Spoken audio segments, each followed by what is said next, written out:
Okay, so let us see what is there in this question. A wave travels along a string. Graph M, this graph, shows the variation with time of the displacement of the point X on the string.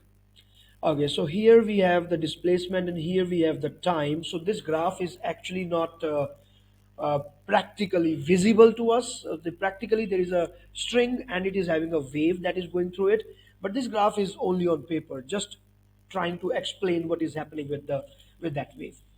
So this is definitely about one particular particle. It means okay. So let me draw the string first of all. Let us say this is the string here and the string is now moving like this. So this is the wave that has already been developed there in the string, and we are now considering one particular particle, that is particle P. So this particle P will be moving up and down like this, and we are concerned only with the motion of a one particle. We are not considering the motion of the all of the particle, like two particles. No, we are not considering that. Only one particle is going up and it is coming down, it is coming up, it is coming down.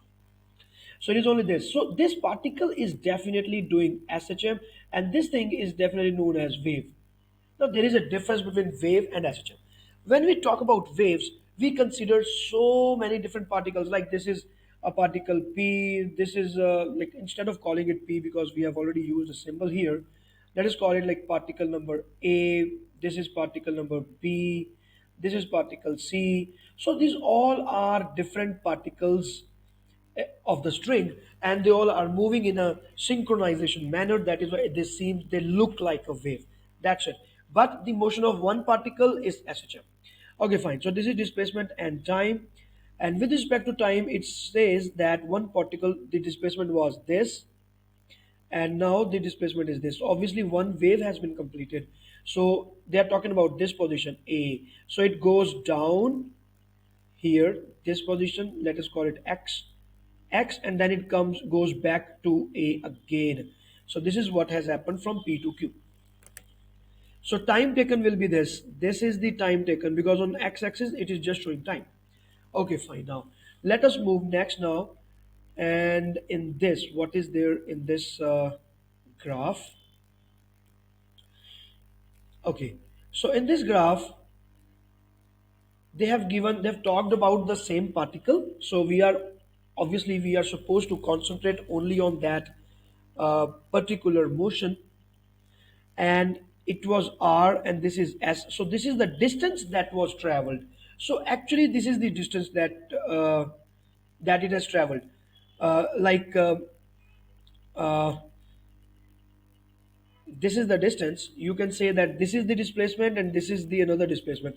So they have chosen like one point here or one point here. So it goes like this and then it goes up and then it comes back down again like this. Okay, so this particle has traveled a distance, a total distance, like down, up and down. The total distance is given by rs. So this is the total distance. Okay, fine. So it means that in first graph you have total time that was changed, and in the second graph you have the total distance that was traveled by the particle. So what is the speed of the wave? Now this is our question. So obviously the average speed we have to take. Instantaneously the speed is changing. It is the total distance by total time, and rs is the total time and pq is the total distance. So a will be our answer. Simple. It will be distance divided by time. You see, it is pq by rs.